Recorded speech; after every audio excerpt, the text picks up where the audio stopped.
अस्सलामु अलैकुम रहमतुल्लाह बिस्मिल्लाह अल्हम्दुलिल्लाह वहदा वस्सलातु वस्सलामु अला मन ला नबिय्य बअदह व अशहदु अन ला इलाहा इल्लल्लाह वहदह ला शरीका लह व अशहदु अन्न मुहम्मदन अब्दुहु व रसूलुहु अम्मा बअद फ़अऊज़ु बिल्लाहिस समीइल अलीम मिनश शैतानिर रजीम मिन नफ़्ख़िही व नफ़्थिही व हमज़िही बिस्मिल्लाहिर रहमानिर रहीम बल हुवा आयातुन बय्यिनातुन फ़ी सुदूरिल लज़ीना ऊतुल इल्म वमा यजहदु बिआयातिना इल्लज़्ज़ालिमून सदक़ल्लाहुल अलीयुल अज़ीम।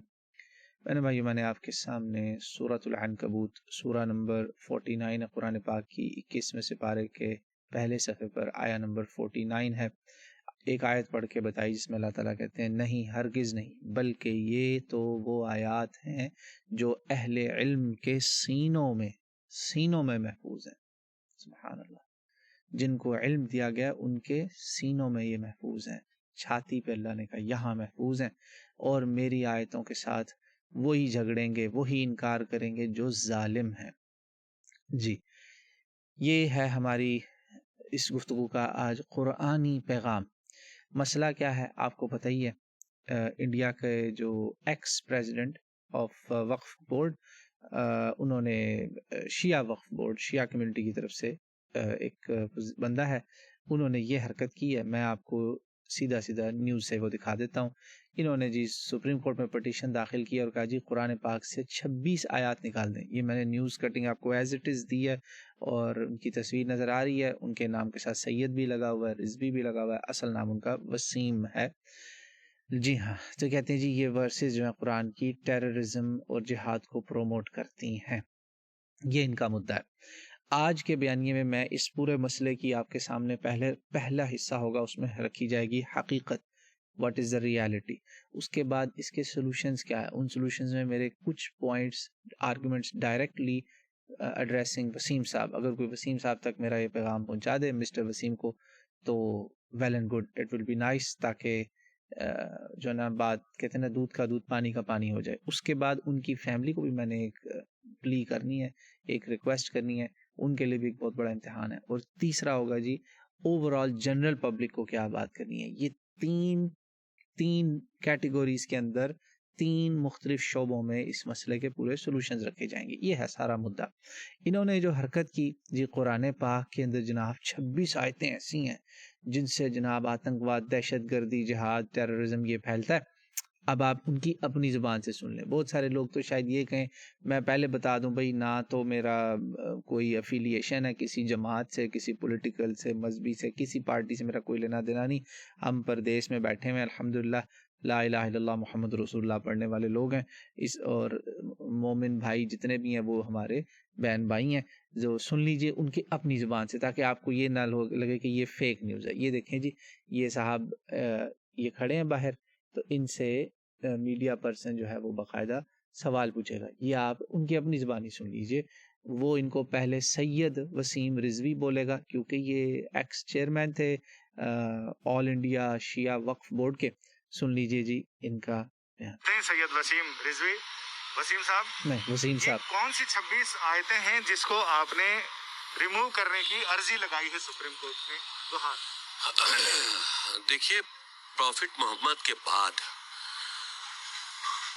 पहले खलीफा अबू बकर, दूसरे खलीफा उमर। जी अब ये साहब कहने लगे हैं जी खलीफे जो थे तीनों, उन्होंने कुरान के अंदर दहशत गर्दी के लिए आयत डलवा दी।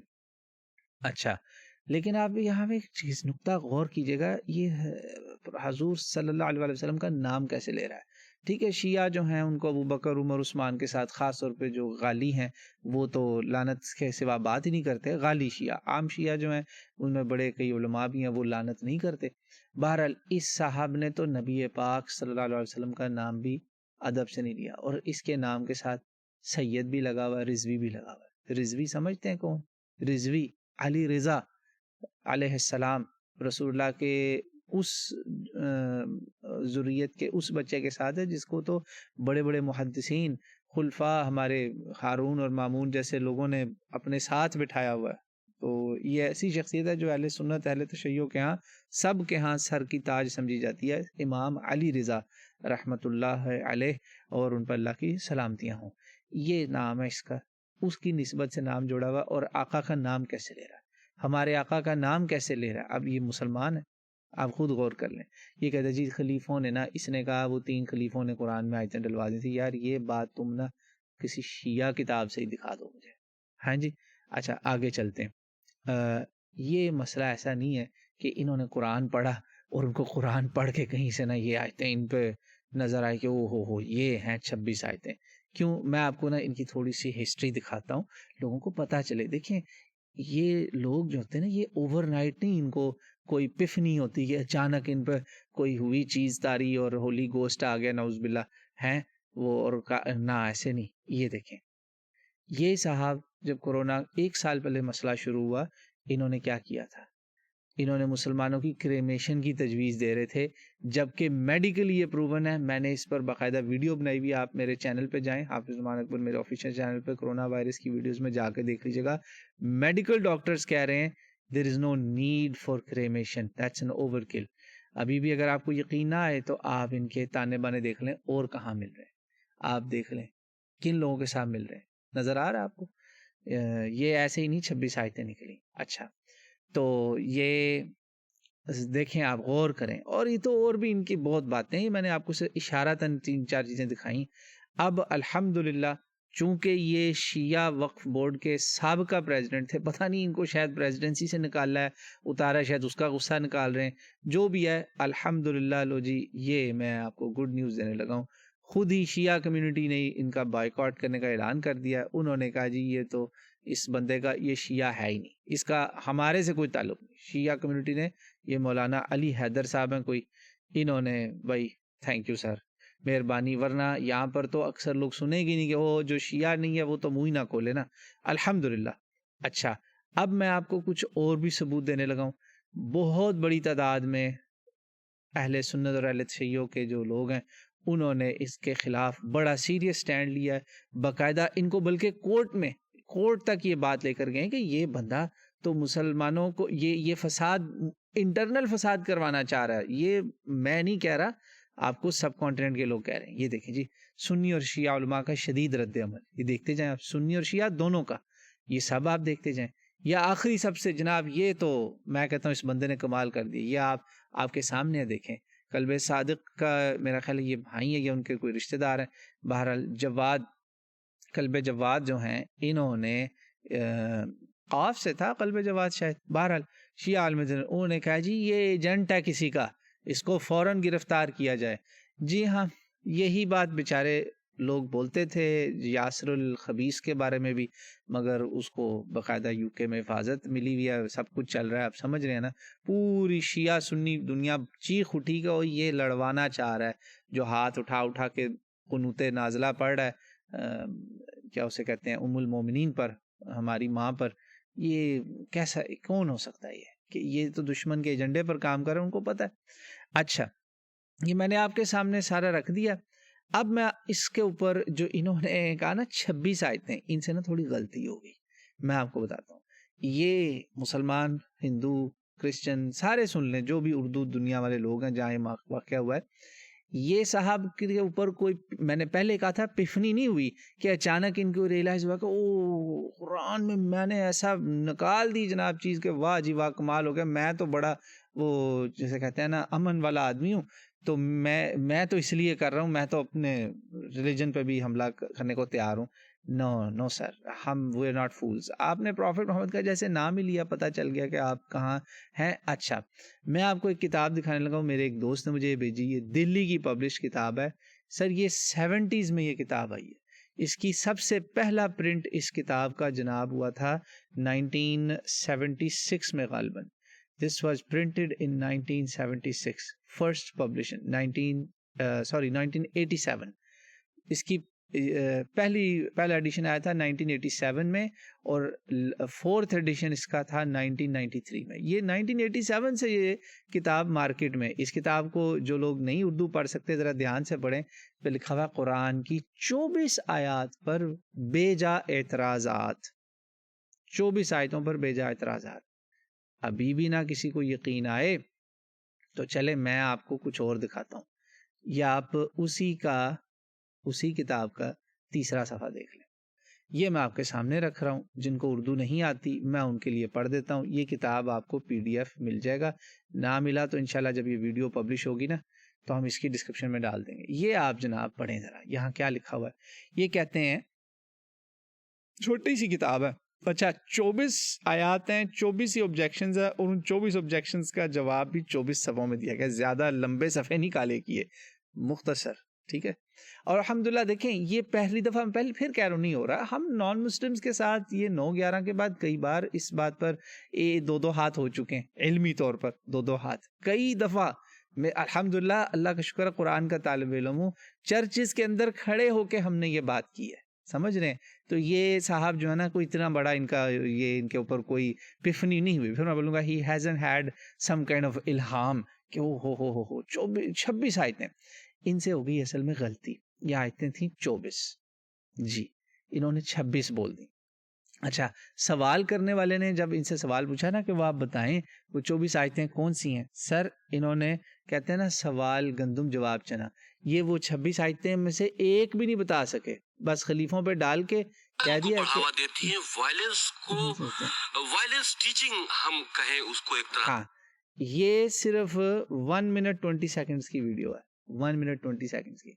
इसमें जब उसने सवाल पूछा था ना शुरू में कि वसीम साहब जरा ये तो बताएं आयतें कौन सी हैं, करने की अर्जी लगाई है सुप्रीम कोर्ट ने, तो हाँ जी, तो कहते हैं वो आयतें कौन सी हैं। आपने रिमूव करने की अर्जी 20 आयतें हैं जिसको आपने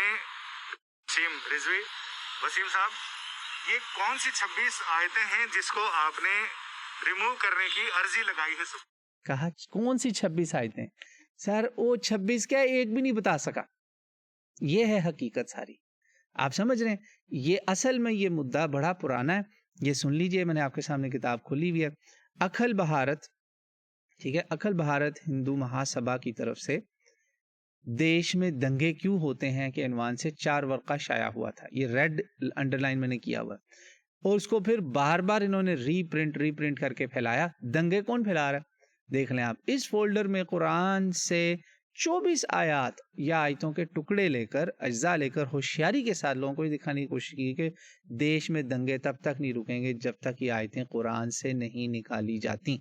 पहला पैराग्राफ मैंने आपके सामने रेड में पढ़ा है, जबकि कुरान कह रहा है ला तुफसिदू फिल अर्द। कुरान के दूसरे सफ़े पर ही मिल जाएगा, depending on the size of the paper.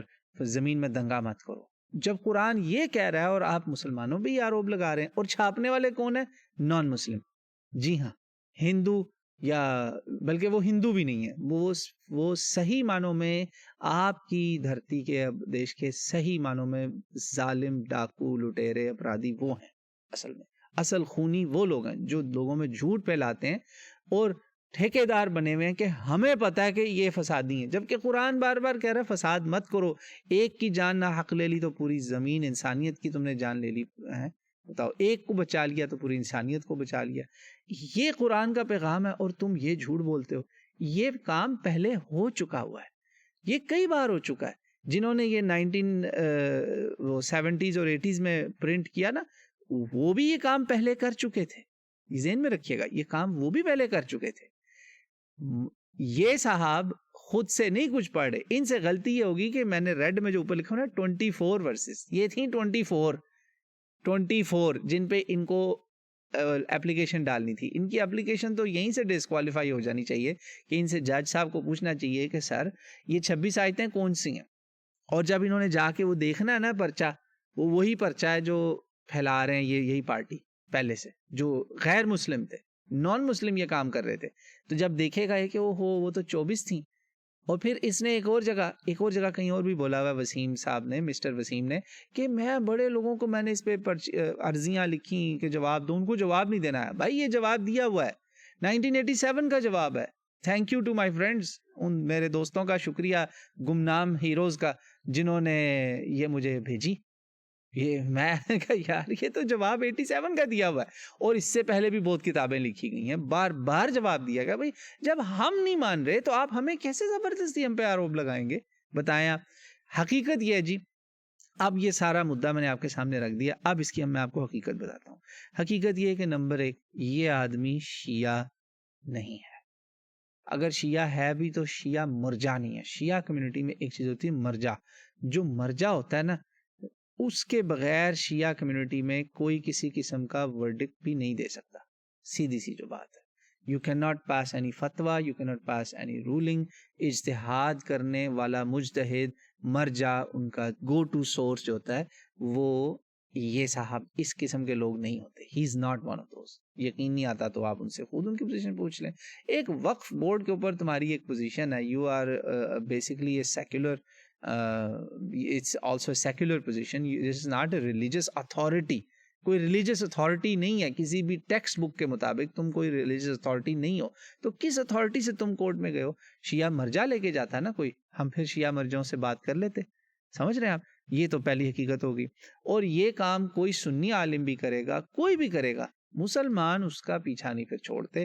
भाई ये बदमाशी नहीं चलेगी, ये कुरान सीनों में महफूज है, तुम जहां मर्जी पटिशनें डाल लो, कुछ नहीं होगा। दूसरी बात, हकीकत जो असल मुद्दे की, एक्चुअली पॉसिबिलिटी यही है कि ये बंदा मुसलमान नहीं है। नहीं यकीन आता तो इस वीडियो को आप फिर सुन लीजिए। इससे जब पूछा गया तो ये नाम देखें कैसे लेगा नबी पाक का, फिर सुने। सैयद वसीम रिजवी, वसीम साहब, ये कौन सी 26 आयतें हैं जिसको आपने रिमूव करने की अर्जी लगाई है सुप्रीम कोर्ट में?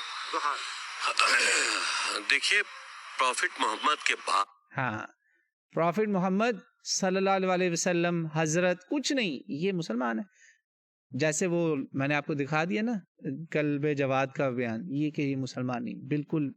मैं ऐसे कई एक्चुअली जानता हूँ लोगों को जो अपनी फैमिलीज की नज़र में मुसलमान हैं, क्रिश्चियन हैं, जू हैं, हिंदू हैं, अपनी फैमिलीज की नज़र में। और भी इस तरह के हो रहे हैं, मैं नाम नहीं लेना चाहता, इशारा, जो अपनी फैमिलीज की नज़र में, बाज़ दफ़ा अपनी बीवियों की नज़र में भी वो होते हैं फेथफुल लोग, मगर एक्चुअली वो फेथलेस होते हैं। ऊपर ऊपर से बस भरम है, क्योंकि सोसाइटी में उठना बैठना है। मैं ऐसे कई लोगों को जानता हूँ, बड़े प्यारे प्यारे नाम है, हमारे साथ आए हैं, समझ रहे हैं आप, मगर वो मुसलमान नहीं है, बस हमें पता है। तो ये पॉसिबिलिटी है, जस्ट बिकॉज इसका नाम वसीम है या रिजवी लगा हुआ है साथ, उससे ये मुसलमान नहीं होता। समझ जाएं आप, बस इतना इशारा काफ़ी है। तीसरी बात की हकीकत ये है कि इसका नाम वसीम है, इसका नाम ना सैयद है ना रिजवी है, ये इस टाइटल के बिल्कुल काबिल नहीं है। और वो जो सवाल करने वाला था, आप नोट करें, जिसने कहा 26 आयतें कौन सी हैं, वो इसने 1 मिनट 20 सेकंड में एक आयत भी नहीं बताई। तो ये है जी इस मसले की हकीकत। सॉल्यूशंस, अब मैं जल्दी जल्दी आपको सॉल्यूशन बताऊंगा। सॉल्यूशंस में पहला सॉल्यूशन ये, मेरा इसको वसीम साहब को पैगाम है कि मेरा सर आपको जनाब ओपन चैलेंज है, ओपन चैलेंज है, आप 1 महीना ले लें और ये 26 आयतें 30 डेज के अंदर, यानी आपके पास 1+ डे होगा हर आयत के लिए, ज़बानी याद करके आपने सुनानी। और दूसरा इस चैलेंज में मेरा आपको ये है कि आपने ये 26 आयतें अब दिखानी है, पूरी दिखानी है, कट पेस्ट नहीं चलेगा।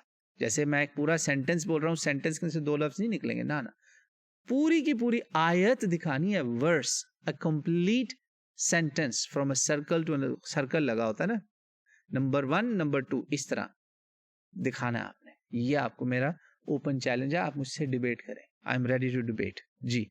और उस डिबेट में सेकंड चैलेंज है मेरा आपको, आप मेरे से वायलेंस पे डिबेट करें कि कुरान वायलेंस जो है ना उसको प्रमोट करता है। 2, तीसरा मेरा आपके साथ ओपन चैलेंज है डिबेट का, वो ये है कि मैं साबित करूंगा कि जिनकी गोद में आप बैठते हैं, जिनकी आप माथे चूमते हैं, या जो आप उनके पाँव चूमते हैं, या और जो कुछ भी चूमते चाटते हैं, वो लोग जो हैं जिनके साथ आप मतलब बगलगीर होते हैं ना, ये तलवे चाटने से, पाँव चाटने से, माथा चाटने से कुछ नहीं मिलेगा आपको।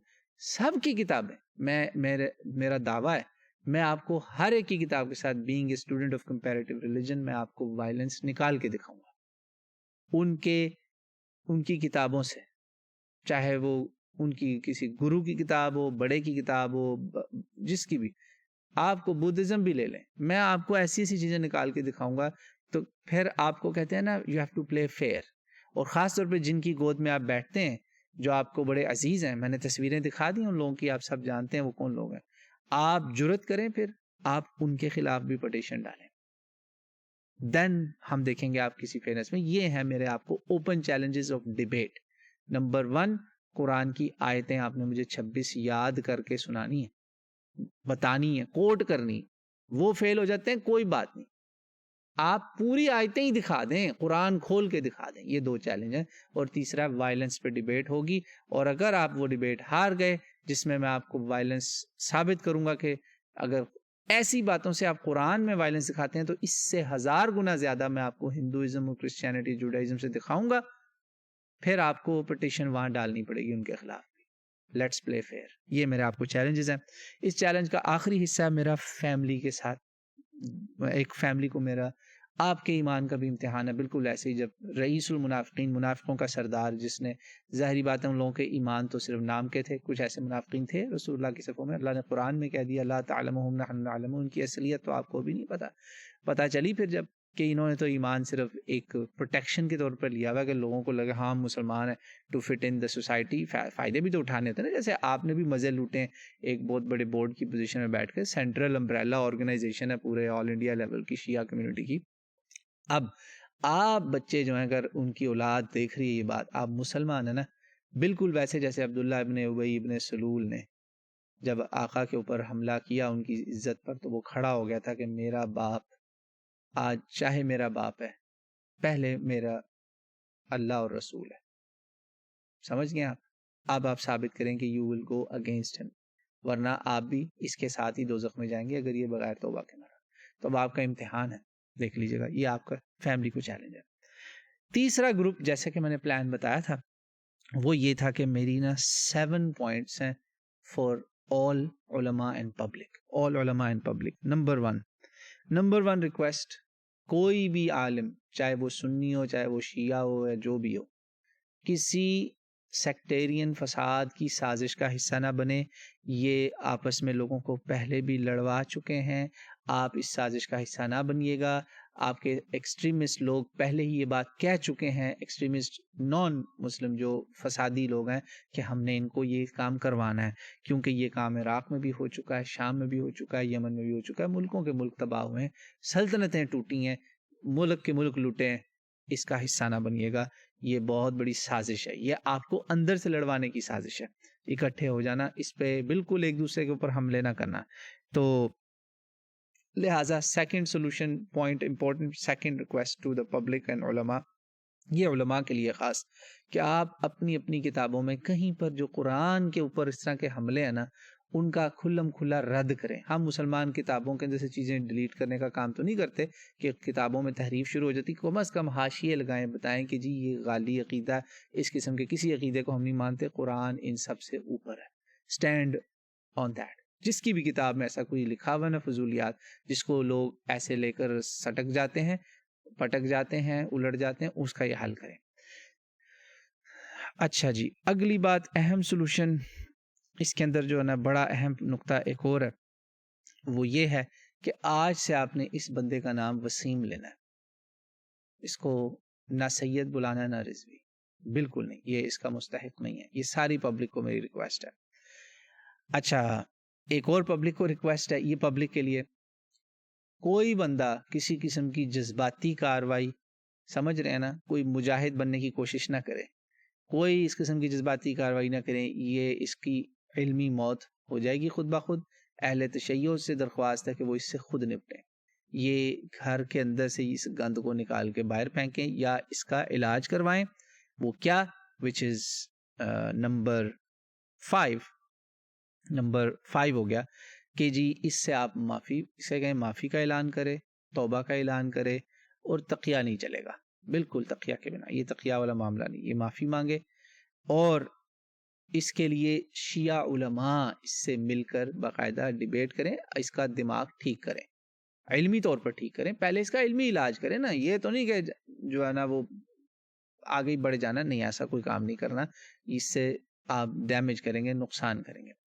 ये जी आपने करना है छठा काम, ये उलमा से मेरी दरख्वास्त है, और ये शिया उलमा का करने का काम है। कोई सुन्नी आलिम मिलने की गलती ना करे, इसका मतलब गलत लिया जाएगा, और वो साजिश है ना कि लड़वाना चाह रहे हैं आपको, इस साजिश में नहीं आना। आखिरी 7वां पॉइंट मेरा, वो है जी मेरा गैर मुस्लिमों से, पब्लिक, मैंने कहा था ना आखिरी बात जो है ना वो 7 स्टेप्स के अंदर पब्लिक और उलमा से होगी, इसमें अब मैं नॉन मुस्लिम पब्लिक को एड्रेस करूंगा। वो ये है कि देखें, अगर कुरान में ऐसी कोई वायलेंस होती तो कम से कम जो नमाज पढ़ने वाले मुसलमान हैं वो तो गर्दनें उतार रहे होते ना, वो तो कुछ करते ना। इंडिया में 200-250 मिलियन मुसलमान तो है ना, 200 मिलियन तो 20 साल से कहते आ रहे हैं, अब तो आबादी माशाल्लाह पता नहीं 250-300 मिलियन होगी, बहुत बड़ी आबादी है। इतनी आबादी का अगर 50% भी लोगों को उड़ाना शुरू कर देना जो कि ये कहना चाह रहे हैं कि कुरान की आयतें हैं, मेरे सामने है वो आयतें, मैंने गैर मुस्लिमों ने, क्रिश्चियनों ने भी कई दफ़ा कोट की हैं। मैं उनसे पहला सवाल पूछता हूँ, भाई कुरान आपने शुरू से पढ़ा था कि सीधा ही यहाँ पे उंगली किसी ने रखवाई थी? ये तो हो गया ना, ब्लिंकर ऑन करके, इंडिकेटर ऑन करके सीधा ही एक जगह स्टॉप मारना है। ये बंजी जंपिंग नहीं करनी कुरान के साथ, चेरी पिकिंग नहीं करनी। तो ऐसी कोई बात नहीं है। अगर ऐसी बात होती तो हम कुछ और कर रहे होते, आपसे ऐसे कैमरे के सामने बात ना कर रहे होते। ये मैं गोरों को भी कहता हूँ। एक बंदा मेरी ये वीडियो देख रहा था, ओ मैं तो जो है ना फलां एजेंसी से तुम्हारी बात करूंगा, तुम तो बड़े यहाँ खुली बातें करो। भाई यही खुली बातें हम अमेरिका में, मैं अमेरिकी शहरी हूँ, अमेरिकी सिटीजन हूँ, हम फ्रीडम ऑफ स्पीच है और हम खुल के बात करते हैं कि, और अमेरिकी हमें अल्हम्दुलिल्लाह सुनते हैं और हमारे साथ बड़े प्यार से बैठते हैं कि भाई यार वाकई हमारी तो आंखें खुल गई। भाई ऐसी कोई बात होती तो हम उस पर एक्ट अपॉन करते ना, कोई एक्शन लेते। ऐसी बात नहीं है, आपको धोखा दिया जा रहा है। याद रखें कि इस्लाम जो ना, अगर हमने तलवार से फैलाना होता, अगर काफिरों को सिर्फ मारना ही होता या उनको मलीच समझना होता, या हमें ऐसा होता कि उनके सामने अच्छा ताल्लुक नहीं रखना, उनके साथ बैठ के खाना नहीं, तो यकीन माने इस पे मुसलमान, कम से कम जो नमाज पढ़ने वाला मुसलमान है, सेक्युलर को तो छोड़ ही देना जो बेदीन है, जो नमाज पढ़ने वाला है ना 5 वक्त की या चंद नमाजें जुम्मा ही पढ़ने वाला है, वो ये इन पे अमल जरूर करता है। ऐसी बात नहीं है। और अगर मुसलमानों ने वाकई तलवार के जोर पे फैलाया होता ना इस्लाम, तो सिर्फ हिंदुस्तान में ही पिछले 1000 सालों में एक हिंदू को ना छोड़ते। वो हिंदू शुरू से मेजॉरिटी थे, आज भी मेजॉरिटी रहे, ये ज़हन में रखें। ये जो है ना कि तलवार के जोर पे के तलवारें रखी और कलमा पढ़ो, ये इस्लाम की स्पिरिट के खिलाफ है। इस्लाम ये चाहता ही नहीं है कि लोगों को मजबूर किया जाए। इस्लाम तो लोगों के सामने ये पेश करता है कॉन्सेप्ट। अब मैं थोड़ा सा इस्लामी जिहाद बता दूं, वो क्या है। इस्लाम ये कहता है कि कुरान वो किताब है जिसका एक नाम है अल फुरकान, बुराई और अच्छाई में तमीज़ करने वाली किताब। ये साफ बताता है आपको, इसमें आपके लिए अच्छी खबर है अच्छे लोगों के लिए, और जो बुरा है, जो जानी है, बदकार है, रेपिस्ट है, अपराधी है, वो जो लोगों की इज्जतें लूटता है, लोगों को कत्ल करता है, जाने लेता है, उसके लिए पैगाम है कि तुम्हारे लिए कुरान तलवार है। कुरान उस मजलूम के साथ होगा जिसको तूने लूटा, जिसकी इज्जत लूटी, जिसका माल लूटा, जिसका खून किया, उस मजलूम के साथ खड़ा होगा। ये भी रहमत है। उस मजलूम का साथ देना तो रहमत है ना, वरना वो तो मजलूम कहेगा ये किधर का इंसाफ है। क्या अपराधी के साथ भी प्यार करना है, रेपिस्ट के साथ भी प्यार करना है? आप खुद ही तो हिंदू खड़े होकर कह रहे होते हैं यार रेपिस्ट को फांसी दो और ये करो। तो कुरान भी यही कह रहा है, कुरान भी यही कह रहा है कि बुरे का साथ ना दो। बुरे के लिए आपको इशारे लगाने पड़ेंगे, ट्रैफिक लाइट्स लगानी पड़ेगी, जेल बनानी पड़ेगी, अदालतें बनानी पड़ेंगी। कुरान भी वो अदालत है, बस कुरान उसी अदालत को कायम करने की बात कर रहा है, और तो इसमें कोई बात नहीं। कुरान वो निज़ाम देता है जिसमें रहमत का सही मतलब बताया जाता है, और वो सही मतलब यही है कि बुरा और अपराधी और बदमाश, उसको उसके खिलाफ खड़े होना जो है, उसको उसका हाथ रोकना बुराई से ही असल में रहमत है, क्योंकि उससे पूरी सोसाइटी पे रहमत होगी। ये कॉन्सेप्ट है जो कि इस मुआशरे में बहुत से नॉन मुस्लिम भी उस पर अमल करते हैं। सिविल सोसाइटी जिसे कहते हैं ना, सिविल लोग, तो ये इस्लाम था। हर अच्छा काम जो आपको सोसाइटी में नजर आ रहा है ना, अब मैं आप मेरे सामने वो रखें, मैं आपको कुरान से निकाल के दिखाऊंगा कि ये कुरान का पैगाम था। तो ये है जी, 7 मैंने पॉइंट्स आपके सामने रखे, 7 पॉइंट्स आखिर में, जिसमें मैंने पब्लिक को एड्रेस किया। ये 7 पॉइंट्स अगर समझ में आ गए इंशाल्लाह, तो वो समझ में आ जाएगा कि मैं इसको चैलेंज क्यों कर रहा हूँ, और इसकी फैमिली को भी बता रहा हूँ कि आप पर भी बहुत बड़ी आजमाइश आ गई है। और ऑफ कोर्स शिया कम्युनिटी के लिए तो है ही है, और उन्होंने खुल के इसके खिलाफ ऐलान बरात किया है, which is a good sign अल्हम्दुलिल्लाह। इस पर सुन्नी उलमा को भी थोड़ा ठंडे दिल से चलना चाहिए, और उनको साथ लेके चलें कि भाई इसका मुकम्मल जो है ना सिलसिला सेटअप ख़त्म करो, ताकि हम किसी बड़ी मुसीबत में ना पड़े। ये है सारा मामला। बात लंबी हो गई, मगर उम्मीद है कि इस बात से फ़ायदा होगा, और जहाँ जहाँ ये बात पहुँचनी है इंशाल्लाह वो अल्लाह पहुँचाएगा इंशाअल्लाह। जज़ाकल्लाहु खैरा, जज़ाकुमुल्लाहु खैरा। अल्लाह वसीम साहब को हिदायत दे। हम अभी भी उनके लिए हिदायत की दुआ मांगते हैं, और अगर उनके लिए हिदायत नहीं है तो उनके फितने और शर से तमाम इंसानों को महफूज रखें। शुक्रिया। अस्सलामु अलैकुम व रहमतुल्लाहि व बरकातुहू।